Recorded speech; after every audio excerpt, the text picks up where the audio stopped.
apparently the memory is fucked up my other device, so I'm going to use this one. Let's see how it rolls. Basically same photo. So I spent the past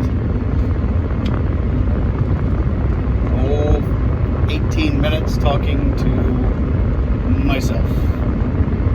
Not myself, but myself. And I kind of did it twice. I looked up and saw that it wasn't recording. Then I hit record again. And a couple minutes later, nada. I'm thinking my memory may be full. I have a couple videos out there that I need to delete. Move around, which happens. So, anyway, like I was saying, it's a gorgeous day. Beautiful day. I should be riding the motorcycle. I'm not riding the motorcycle because my past few trips to work have been garbage fires as far as traffic. This little stretch coming up, right now I'm in Kenwood on 71 South. And there's a stretch just south of here, probably in about a mile, all the way down to like Martin Luther King. That is, oh, there's the orange barrels. So half mile. So it's right at the Kenwood exit is where it starts. And it's a gorgeous, it's 75 degrees. My thing says 79, but it may be, I don't care. When it's nice and dry and with a cool breeze, it could be 80 degrees and it feels fucking amazeballs. No humidity.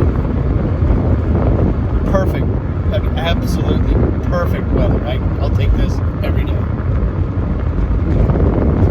But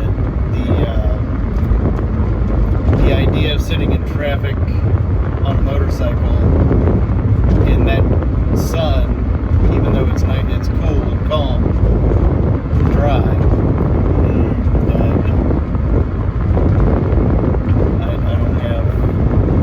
I have zero desire to do all that, especially when you got, people who think they need to get everywhere faster than you. Whatever. I mean, it takes me, with zero traffic and me only going 65, 70, that's my comfort speed, if everybody will allow it. I don't go 75, I don't go 85, I have, but I'm more of a set it on, get to 60, hit the cruise, increase a little bit, zip around and go. So right now I am going just over 70. And my tach is nowhere near 3,000 RPM. If I am going 65, a consistent 65, I hold right at 2,500 RPM. That's only a little above. Oh no, it's double. It's double idle. So this thing gets 36 miles to the gallon. I will buy another one of these in a second. It's got 307,000 miles on it. I quit tracking my mileage when my odometer quit working. Odometer quit working at 299,999. It wouldn't roll over to 300. So quit using the trip tag that I used for keeping track of my mileage. I'm using that to keep track of how many miles over 300,000 I am, so I know. And using the other one as my oil change tag, because the computer tells me every 5,000 miles change oil, which is fine. But since it is over 300,000 miles, even though I use fully synthetic, I want to change it every 3,000 or so. Even though I don't drive it very hard, it's just, you take care of your shit, it'll take care of you. So that's why I do that. So I keep track of this. But when I quit, I was getting 36 miles in the gallon consistently. It depends on how fast I'm going, how much. I don't hold any weight except for my fat ass. So that's good. I would buy another one of these in a second. These cars are disposable. They're indispensable. If this one starts falling apart, it's worth it to go spend another $3,000, buy another one of these cheap little bastards, and drive it for 3 more fucking years. That is a free car. Especially if you're getting anything over 30 miles in the gallon. Holy shit. I mean, gas prices are kind of, they're more affordable now, but even if they do go up to $4 a gallon, you're looking at, my trip is roughly a 2.5 gallon round trip. 2.5 gallons. And it's worth it. So, when I take the Jeep, that thing gets, maybe, if I'm lucky, the wind at my back going downhill, maybe get like 17 miles an hour. Big old 4.7 V8 or whatever the fuck it is. 4.7 liter, 4.9. It's almost a 5 liter. Measure that in gallons now. So, I mean, I imagine each cylinder is as big as a big old wiffle ball bat. Coffee can. Anyway, it takes a lot to move it, even when it's not loaded. Even loaded, it's about the same. Dragging the trailer, it's about the same mileage. Right now I am at just above 60. Traffic's a little thick, couple trucks. I'm under 2,500 RPM. So right now I'm probably getting closer to the higher end of 36, 38 miles a gallon. I think this thing idles at just over 1,000. So just a little bit above double idle. And even at 80 miles an hour, it barely gets over 3,000 RPM. I don't even know if it does, and it's in 5th gear. So even when I'm getting on it, I get more than 30 miles a gallon. And that's going through like 275, a bunch of hills. That which eats it more than... I do know if I take 275 a lot more than 71, my gas mileage does suffer a little bit, but that's when I was calculating it almost every trip.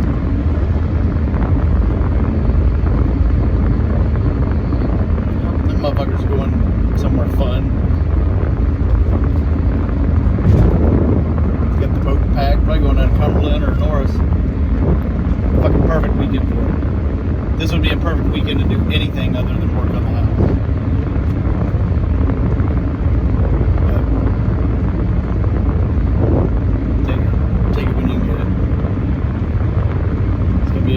It's a perfect weekend to work on the house. It's a perfect weekend to enjoy not working on the house. It's a perfect weekend. Dude, it's fucking gorgeous. I can't remember. It's supposed to be like this for like a week. That's ridiculous. This is like what it's like in normal places in the world. Fuck, take me there. Anyway, so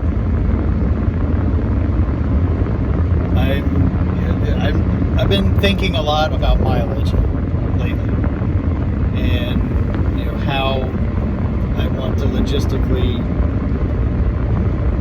traverse work and stuff. I don't care if it takes me an hour and a half to get to work, as long as I know it's going to take me an hour and a half to get to work. I plan for 1 hour, but I leave a half hour earlier than that 1 hour window because of traffic. I leave an hour and a half early for work. I can clock in 15 minutes early because, when they allow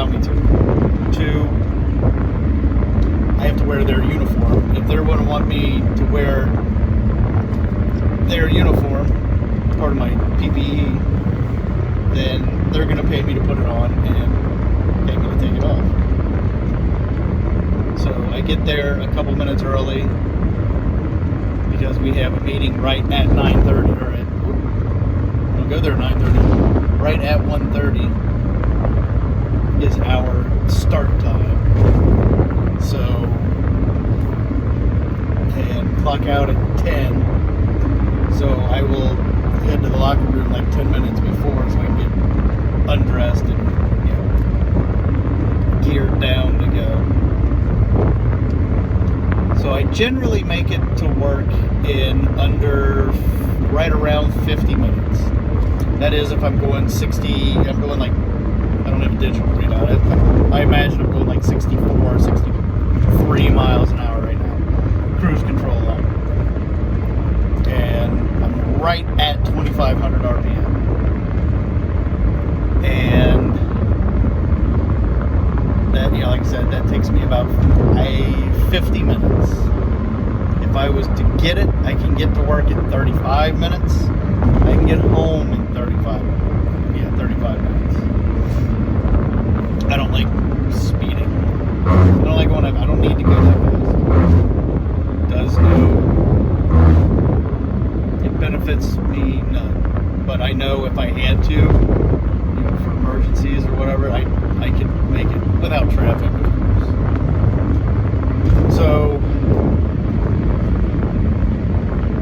there's one route, 275 is jacked. I won't go that way. This will be my first choice. And I've worked in this city in construction for 30 years, 25 years. And I know a lot of the nooks and twists and different routes and what traffic to expect based on what traffic is doing somewhere else and where everybody else is going to go. Cincinnati's a small city, like tiny. I just drove through it in less than a minute probably. And that's because the little bypass wraps around it. But Cincinnati is, you can walk from one end of downtown to the other end in 15 minutes. It's maybe, I don't even think it's a mile long. I don't even think Cincinnati proper, what is considered downtown, is even a mile. I don't think it's a square mile. I mean, it physically reaches out, but I mean, when you're downtown, you say, yeah, okay, I'm downtown, all the buildings are downtowny, but you can step out a little bit and then you start going into little sections of downtown that aren't the downtown. So, I mean, if I know it's going to take me an hour and a half to go to work, to get to work every day, I have no problem. I'll do it. They pay me well enough to make a commute worth my while. So with a vehicle that gets 36 miles a gallon, even though if it's stop and go or traffic, it takes me an hour, that's whatever. Turns my day into a 11-hour day. Driving to work, coming home, doing the thing. Half my day is spent going to and doing and or coming home from work. But they pay me to do so. I ain't gonna complain. So the reason why it's kind of been on my mind is I'm not in the market yet. We are approaching readiness to be in the market for a new vehicle. Partially because our needs are changing and increasing, and our desires to, for camping and hauling stuff and things like that are increasing. We want to get a camper. I don't want to get anything bigger than like a 24-footer.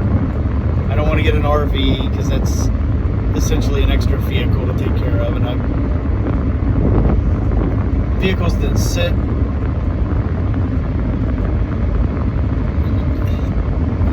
it's worse on vehicles to sit than it is to drive the piss out of them.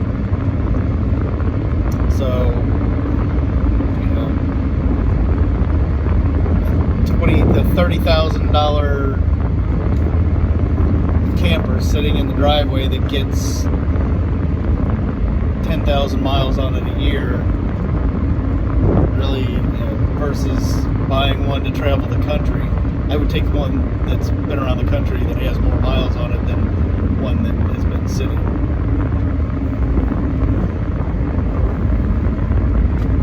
I mean, there's a lot of ins and outs to that. But, you know, I don't want a vehicle just to sit. I would rather have a camper that I can throw a truck on. I want a truck. I need a truck. I've had trucks my whole life. I need a pickup truck. That way I can, if I need to haul, you know, a load of gravel or a load of mulch or pick up some whatever, I can just chuck it in the back of the truck instead of having to hook up the trailer. I mean, hell, I can hook up the trailer to the truck. So I want a camper, but I also don't want a truck that I have to drive back and forth to work, because even a newer Tacoma that gets 26 miles to the gallon isn't going to be as good as this little beater that I get 36 miles to the gallon. Doesn't make it just doesn't jive to me. So I want a pickup truck. I'm leaning toward the Tacoma.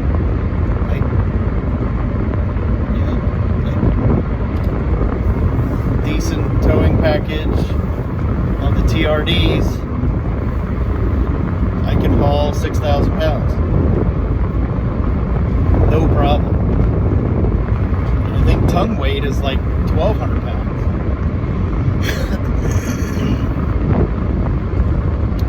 I don't need all of that, but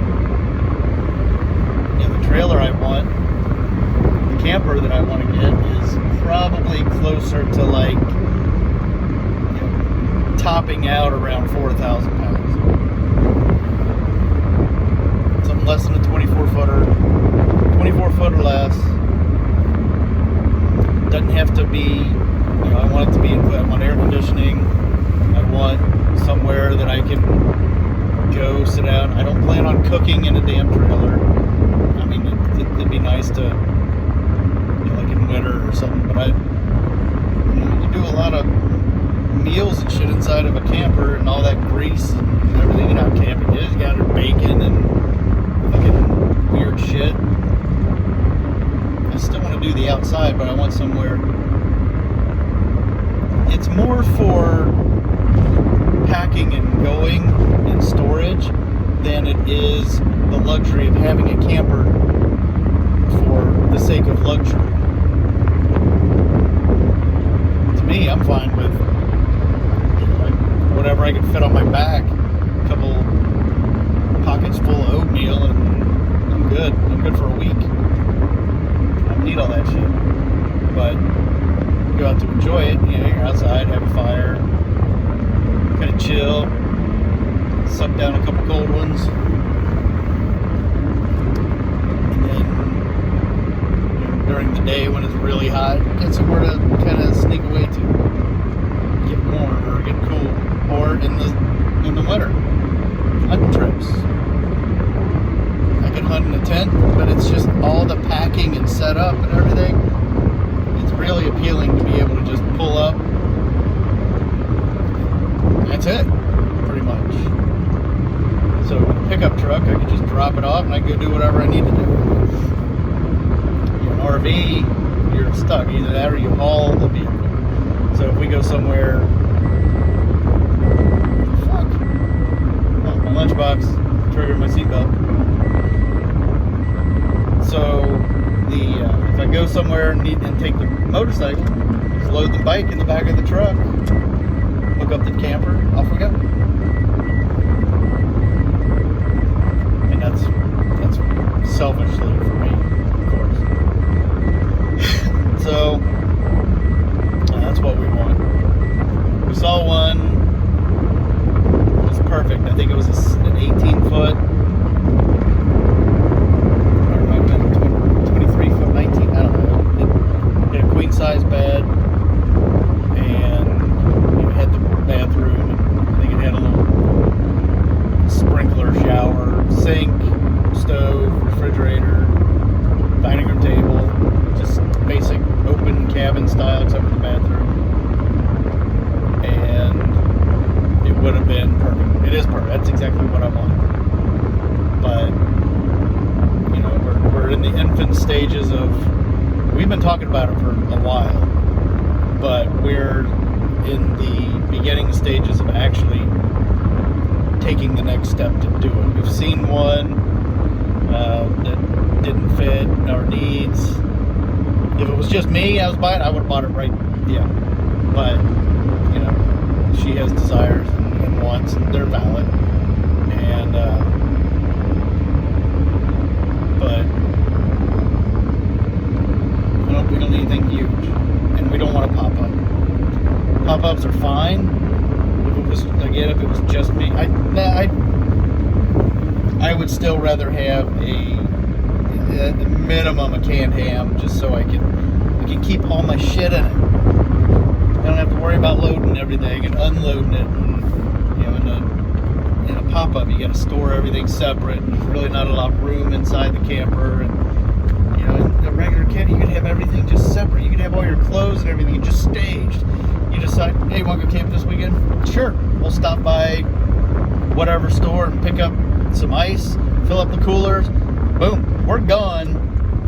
Probably we could make a decision, wake up in the morning, say, hey, I want to go camping this weekend. Okay, we could be loaded and gone within an hour.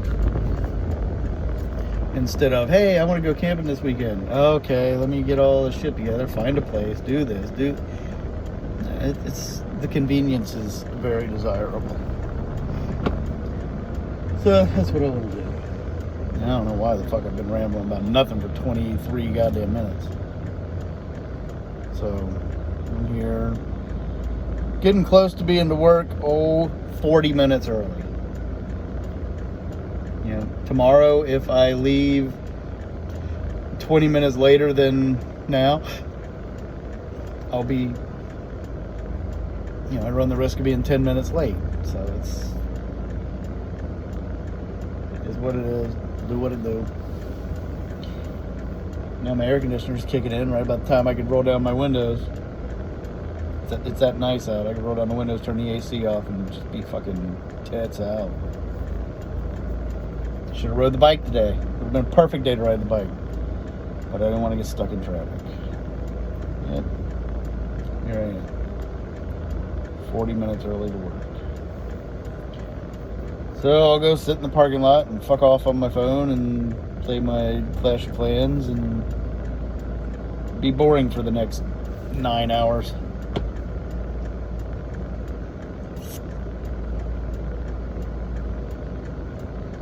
Yeah, 9 hours. Almost 1, 10, yeah, 9 hours. Alright, well, fuck off. I got shit to do.